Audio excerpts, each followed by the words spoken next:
So the last section on projections in this chapter.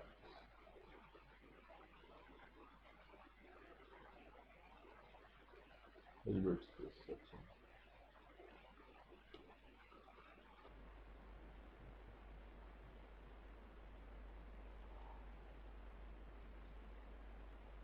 It is around.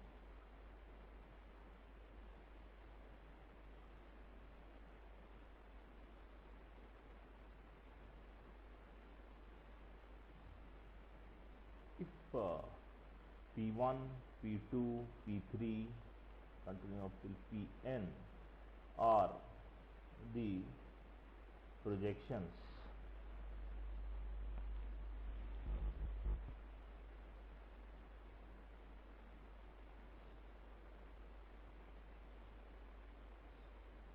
on closed linear subspaces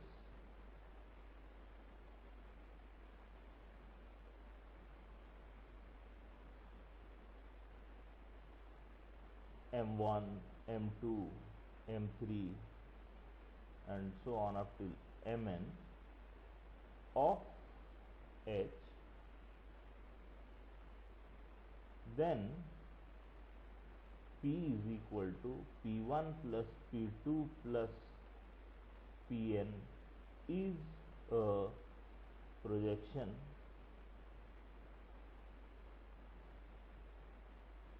if and only if the PIs are pairwise orthogonal.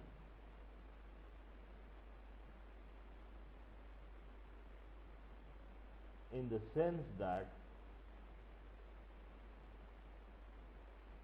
Pi Pj is equal to 0 whenever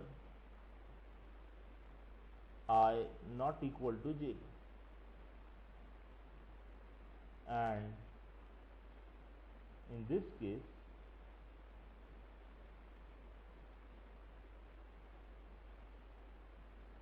P is the projection on the space M, which is M1 plus M2 plus up to Mn. So what do we have? We have that these are projections on the closed linear subspaces, so on a Hilbert space. So P1 is a projection on M1, P2 is a projection on M2, and so on, so on, so on. So M is the space which is obtained by summing this thing. So the claim is that the sum of the projection is a projection on the sum of the spaces if and only if these PIs are what? Pairwise orthogonal. Let's try to prove this thing.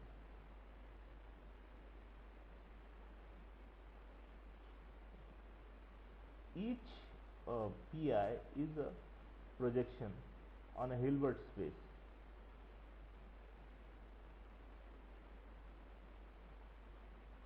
Mi, because Mi is a closed subspace of a closed linear subspace of a Banach space, so it's a Banach space, so hence it's a Hilbert space. So it's a projection, so it is linear, each of the Pi linear, continuous, idempotent and self-adjoint. That is P square equal to P and P star equal to Pi star is equal to Pi. So the linearity, so P, which is P1 plus P2 Pn is clearly linear, and also this is clearly continuous.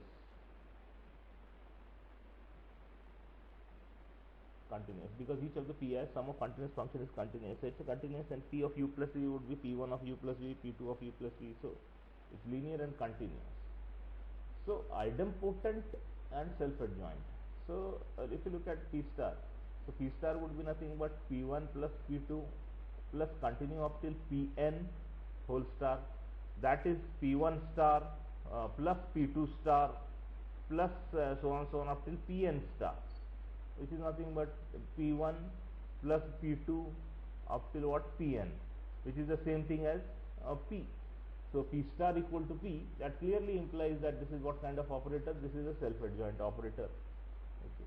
The only thing is that idempotent. So in the proposition, then what we can say is that so P is idempotent. What we need to show effectively, if and only if each, or rather if the PIs are pairwise orthogonal.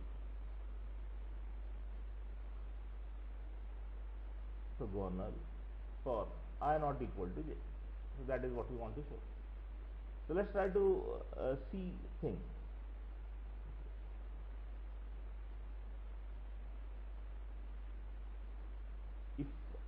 So this way, if you look at this thing, if we assume that PIs are pairwise orthogonal,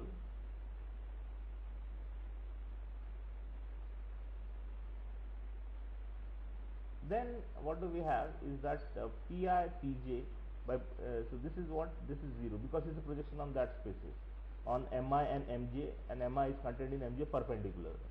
So this is equal to 0 for I not equal to j.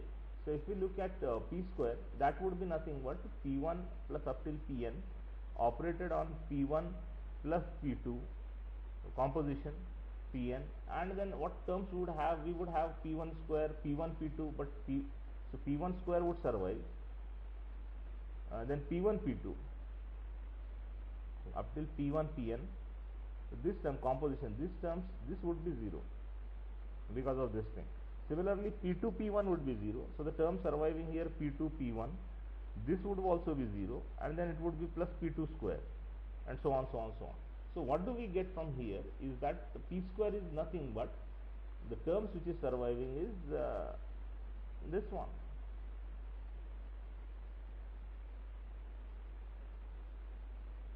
P1 square plus P2 square up till Pn square. But each of this is a projection on M1 on a Hilbert spaces. So what do we get? This is P1 plus P2 up till Pn, which is nothing but P. So what do we get from here is that P square is equal to P. So this way is easy. So that is what we have shown. Okay. So what we do now is that we assume that the operator is idempotent, and we show that these PIs are orthogonal. So now assuming P idempotent, that is, as previously it was linear also, continuous also, and self-adjoint also. So we have this thing, and it is P is given to be idempotent. Okay. Let X belong to range of Pi. So for some I. So if we take this thing, okay. So what do we have? By the definition of Mi, because it's a projection, what do we get is that X is equal to Pi of X. That is, norm of X square would become what? Norm of X square would be nothing but norm of Pi of X, this square. Now this would be less than, you add some terms. So what terms? Norm of P1 of X whole square, and so on, so on, so on. Norm of Pi minus 1 X a whole square, and then this term as it is. So norm of Pi of X a whole square, and norm of Pi plus 1 of X whole square, and up till Pn of X, norm of Pn of X. So you are adding some non-negative terms. It's clearly true. Okay. So this whole thing can be written as a single summation, and what is that? Let's write that. So this is clearly less than equal to, this is adding some non-negative real numbers. So what do we get? Summation norm of Pi of X whole square, I going from 1 to n. Okay. This is the same thing as what? Summation I going from 1 to n inner product of Pi of X with Pi of X. So what can happen is that in each term, so P1 of x with P1 of x, P2 of x with P2 of x, so in each term this can be sent over here. So that would become what? That would become effectively Pi star Pi of x comma x. So this summing over this thing, I going from 1 to n, this term only. So this whole term rather.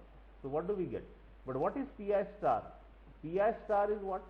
Because it is an each of the Pi's is a projection on Mi Hilbert spaces. So what do we get is that Pi star is Pi. So this is effectively, this is Pi star is just Pi. This is just Pi. Now Pi into Pi is nothing but Pi into Pi is Pi square.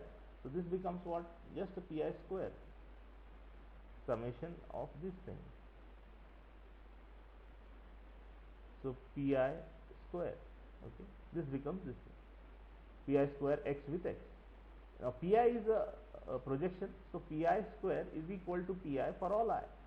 So this is just Pi x with this thing. So we can just write here this term as inner product of Pi x with so we are able to bring this Pi here, and then star is self adjoint, and then square is the same thing, so Pi x with x. So let's write.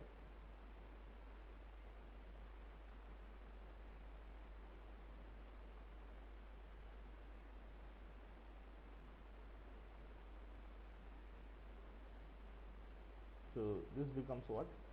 This is summation inner product of Pi x with x, I going from 1 to n. Everything is here equal to, and here is just less than equal to. Okay, note that. Now Pi x with x, if you add this thing, this is nothing but if you the second position linearity, we can use this thing. So this is inner product. This is summation of Pi x with x, I going from 1 to n. But P1, P2, Pn is what? But we have what? P1 plus P2 up till Pn. This of x is nothing but P of x. So this becomes what? This is nothing but inner product of Px with x. Okay. Now what can be done over here is that this Px is idempotent. So if you want, we'll use this fact.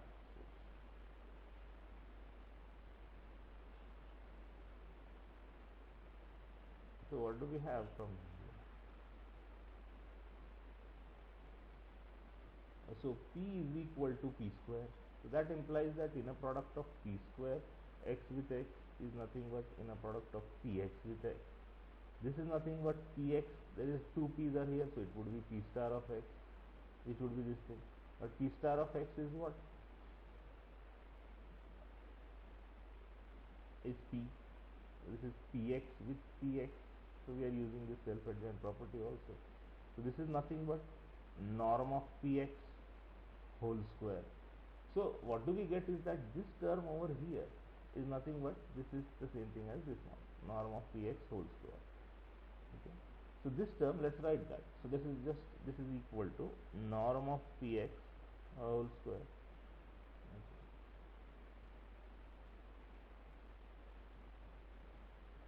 So what do we get? Norm of Px whole square.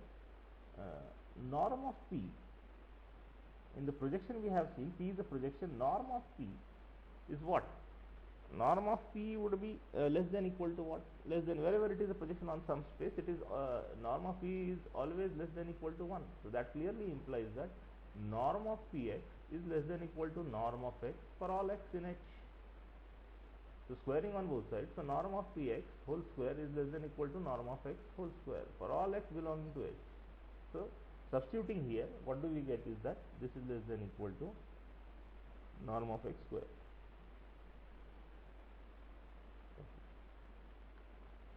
So what the point is that here what the things we have. So let's write one more. So norm of x whole square, that is so let's use this term less than equal to summation norm of Pi of x whole square, I going from 1 to n, and then that is equal to this summation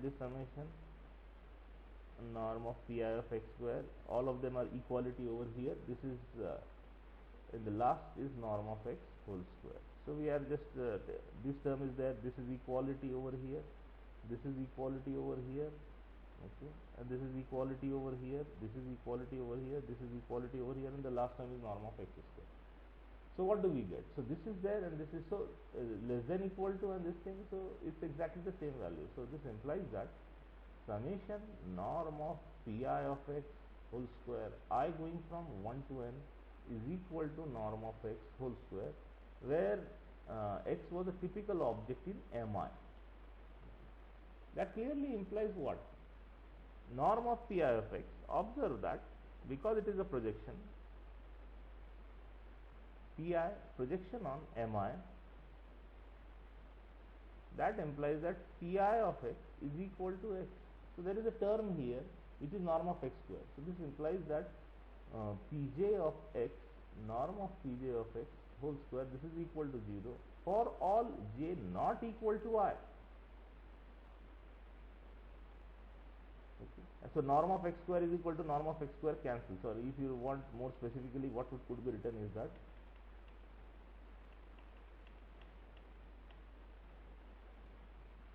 and mi pi, so pi of x is equal to x, so that cancels.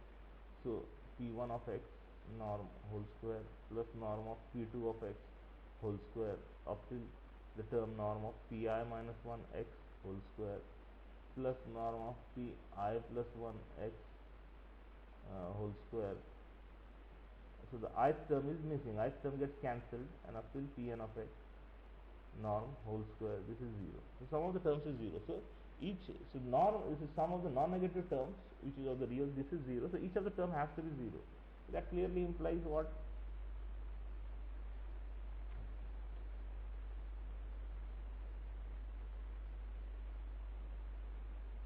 That implies that norm of pi of x is equal to 0, or rather pj of x is equal to 0 for all I, for all j not equal to I, and x belongs to mi. Okay. That clearly implies what? Since h is equal to mi direction mi perpendicular, that clearly implies that it's in the null space of pj. So mj, so what happens is that so the null space of mj and so on, the projection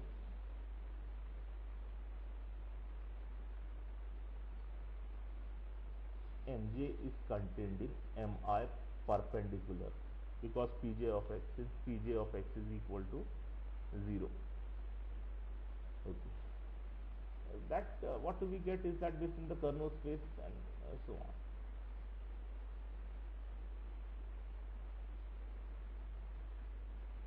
Rather, what we should do is let's look at mj here. If you look at mj, it's just a notation I and j. So mj, so let's look at, so h is, this is true for all j, first of all j going from 1 to n. Now what would happen is that pj of x is 0. So pj is a projection, on mj. So if pj of x is 0, it's in the kernel. The kernel of this space is what? So the kernel of pj is the mj perpendicular. Okay. So the point is that what do we have from here is that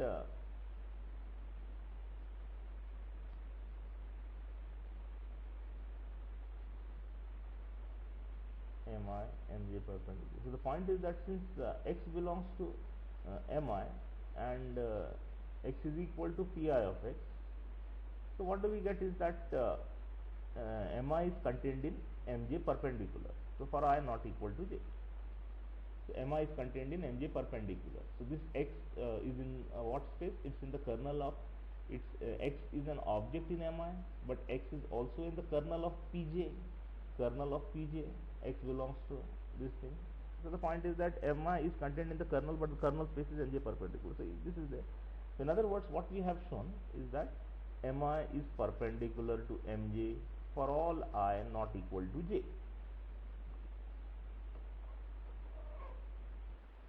So the last thing which is remains here is that indeed that what is that space where P is a projection. So P is idempotent. We have shown that the spaces, so idempotent,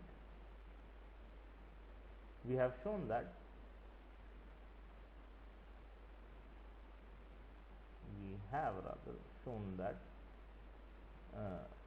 the spaces mi and so on, or rather let's say m1, m2 and all of these spaces are what?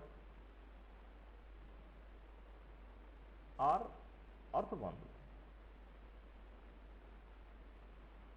Okay. The spaces are orthogonal, then so P is indeed a projection, we are assuming, then the spaces are orthogonal. So projection on what space? That's the question. Okay. So we are looking at asking what is the range of P. Since P is equal to P1 plus up till Pn,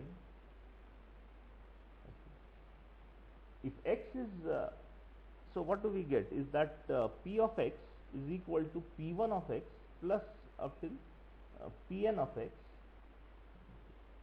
This is there. If x is a vector, the range of P, then x is equal to P of x, that is P1 of x, P2 of x, Pn of x, which you can see that clearly this object belongs to where? This is in M1, because P1 is a projection of M1 and this object would be in Mn. So the range of P from this argument is contained in M1 plus up till Mn. Okay. And now what we look at is that what happens to each of this mi. Okay. So since if you take any x belonging to mi, that implies that Pj of x is equal to 0 for all x for all I not equal to j. So P of x in this case would be just Pj of x. So that clearly implies that so if this is x, Pj of x, because Pj is a projection on what? Projection on M j. So what do we get is that x is equal to P of x. If x is equal to P of x, in other words, objects of mi are contained in the range of P for all. So if M1 is contained in the range of P, M2 is contained in the range of P, that clearly implies that M1 plus M2 and so on, the sum of these spaces is contained in the range of P. And hence from these two things, from here and there, what do we get is that it is in fact the equality. So the P is the projection on what space? So P is the projection on the sum space, which is the following.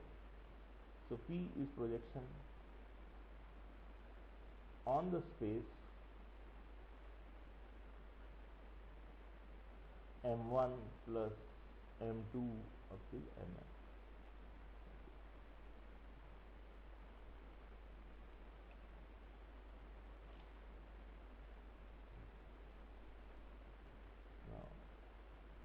That finishes this section. Let's talk on the last chapter in this section. So last chapter. Okay.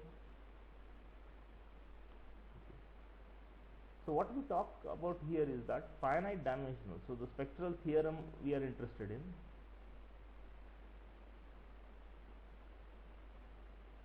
Here on finite dimensional space.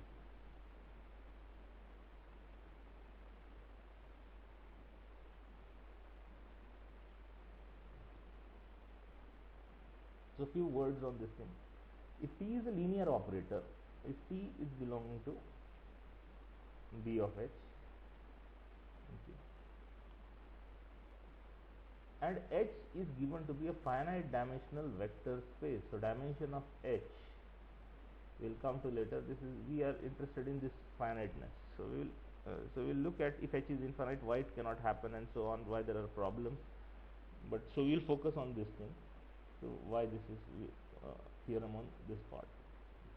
So we have seen in linear algebra, you have seen that ion values, ion vectors,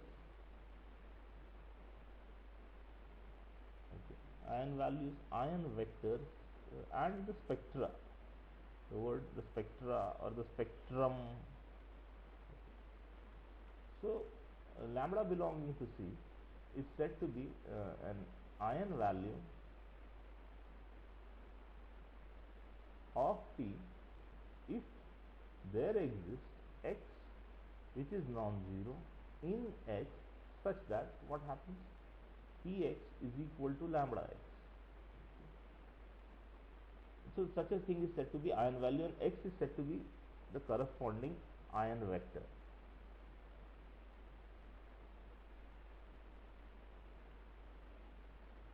X is said to be the corresponding ion vector. There could be several ion values.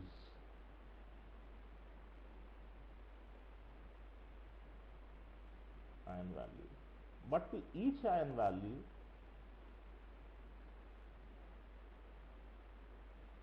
there corresponds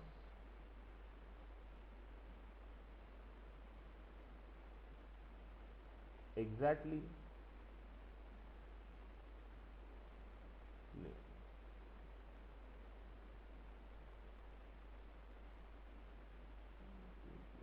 so what I should write here rather is ion vector.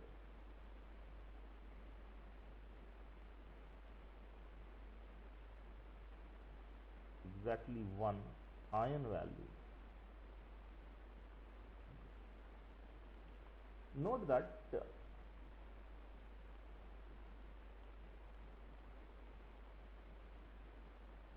if X is equal to 0 vector, P into 0, P of 0 is always lambda multiplied by 0, it is satisfied. So if we lay say M lambda space, it is a collection of all those X satisfying Tx is equal to lambda X. Okay. So that is what is this space? This is ion vector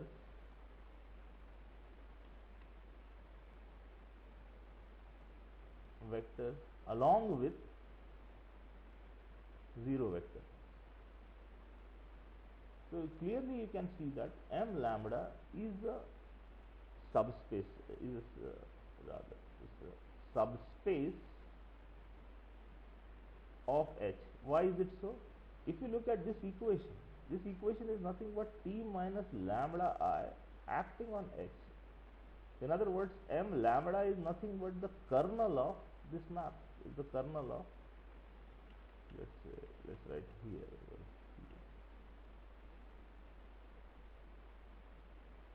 M lambda is nothing but the kernel of the map T minus lambda. And because this is also linear, we have seen, it's easy to check that this is linear, it's continuous and so on. That shows that M lambda is in fact, if T is a continuous map and so on, so M lambda is a closed linear subspace of H. These are the ion spaces. So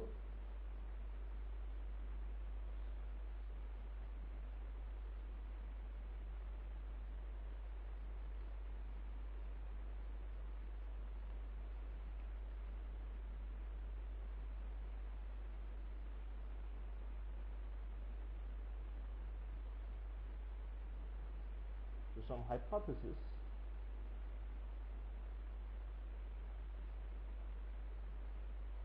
we write over here.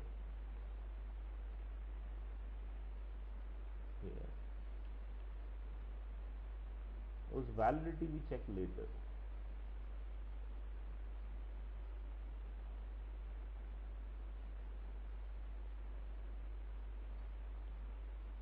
So what is the first one is that T actually has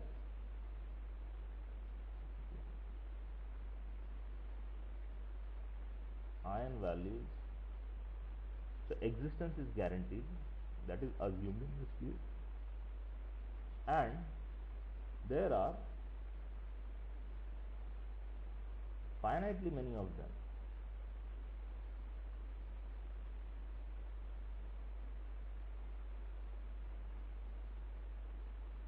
them.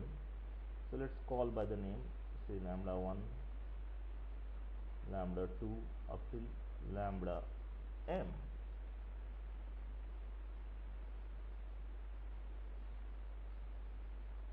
and assume to be distinct. Enumerating, so there are m distinct ion values. That is, we are P is having ion values and finitely many of them, and these are the distinct which is enumerated.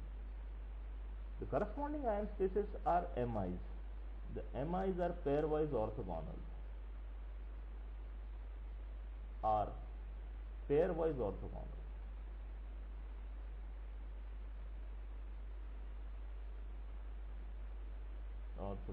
That is, I not equal to j, mi perpendicular to mj.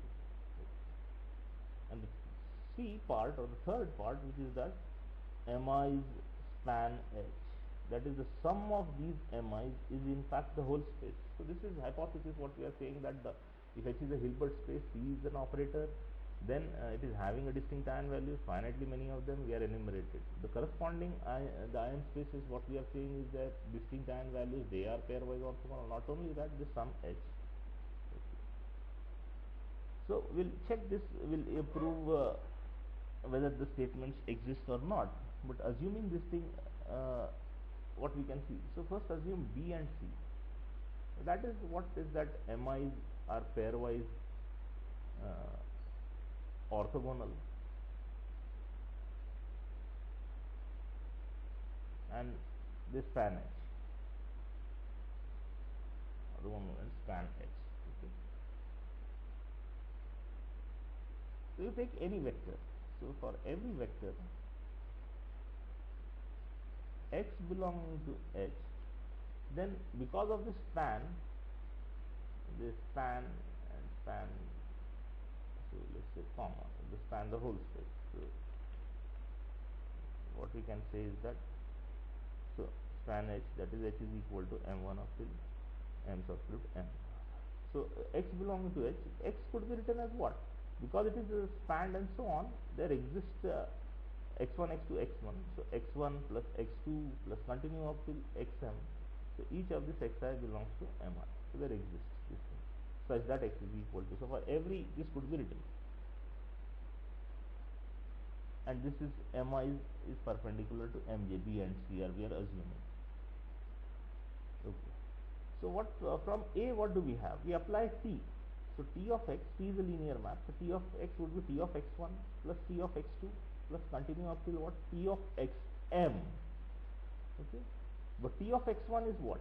X1 is belonging to the ion space. So T of x1 would be lambda 1 x1 plus T of x2 would be lambda 2 x2 and continue up till what? Lambda m xm. So T of x, this is the relation which we are getting for all over if you take any x belonging to H. Okay. Now because PIs are projection and then PIs are pairwise orthogonal, so what do we get is that by previous proposition is that MIs are orthogonal, so PIs are orthogonal. So x1 could be written as itself what is nothing but P1 of x. So this is lambda 1 P1 of rather x also plus lambda 2 P2 of x continue up to lambda m P of m of x. So you can clearly see that if you apply P1, rather P1, so P1, if you apply P1 of x would be P1 of x1, P2 of P1 of x2 and so on. So this would be 0. P1 of xm would be 0. So P1 of x1 is nothing but P1 of x. Okay. So we can substitute that here, which is that x1 is equal to P1 of x rather, and here and so on. So this is nothing but lambda 1 P1 plus up till lambda m Pm, this bracket of x. So what we have got, assuming B and C, and then we have the following, is that T is equal to what?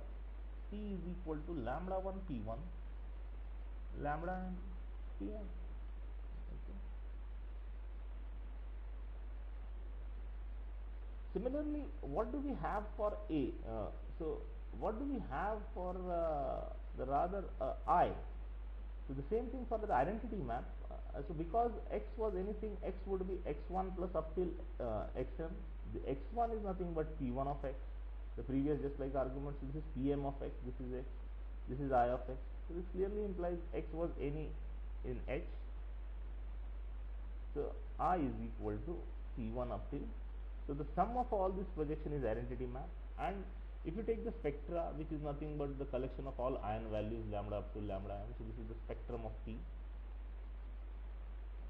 So this is T is lambda 1 p1 plus lambda m pm. Okay. So this is what we have got the relation, okay, assuming B and C, and this is for identity. Now the point is that this relation, so let's use this relation, and identity map is clearly normal operator. So what we have is that let's look at this thing. What would be T star? T star would be nothing but lambda 1 p1 and up till lambda m pm, this whole bracket star, which is nothing but lambda 1 bar p1 star up till lambda m bar pm star. So this is nothing but lambda 1 bar p1 star is p1 and so on, lambda m bar pm, because each of this pm is projection. Now tt star, if you do tt star, what would happen? So p1 with p1 would become p1 square, p1 with p2 will vanish. So the term would survive with lambda 1 bar. So this would be lambda 1 with lambda 1 bar, which is nothing but mod of lambda 1 square p1 square. Rest all terms in this multiplication, and the last term would be mod of lambda m square pm square. Okay. This is the term, p1 square is p1, you can write that also. So what do we get? T star is this term. Similarly, if we do T star T, which is in fact the same thing, check that. So in other words, T has to be what operator? Has to be a normal operator. Okay. So that gives the condition that if T is having this kind of condition, that necessarily makes this T is what kind of operator? As a normal operator, B and C. So the point is that why A we are assuming? A we are assuming is that so let's look at an operator which does not have an ion value at such. So if you look at the space L2 space, okay, which is correct. So if you take any x belonging to L2, x is an infinite tuple, so it would be x1 comma countably infinite and so on going. Now let's look at the right shift operator. Suppose T is an operator, T of x is nothing but 0 comma x1 comma x2 comma and so on. If you look at this object, lambda times x, for any lambda if you take complex number, what do we have? This is lambda into 0 comma lambda into x1, lambda into x2 and so on. This is thing. Lambda into 0 is 0, lambda x1, lambda x2 and so on. So what is lambda x1? Lambda x1, so the point is that this is not equal to lambda times x, clearly. Lambda x, rather this is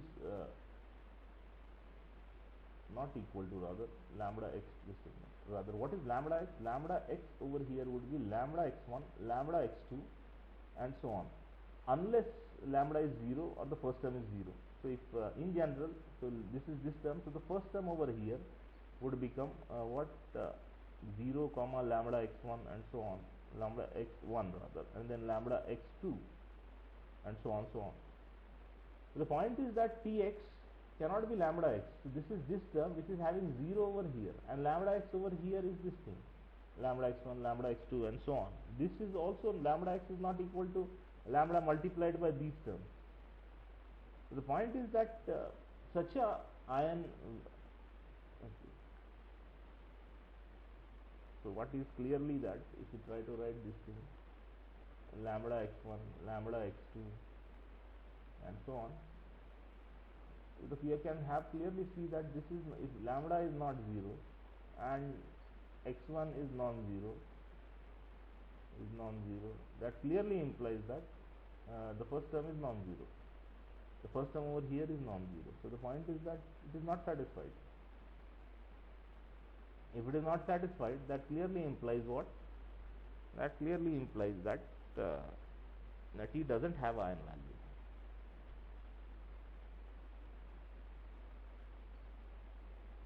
If T doesn't have an iron value, so iron value may not exist at all.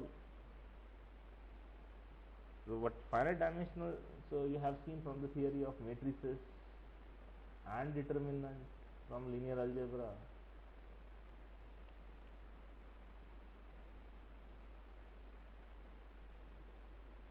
On finite dimensional vector space, iron value exists. So that is your exercise. So section, read the next section on matrices and determinants, which is already done in what? Covered in linear algebra.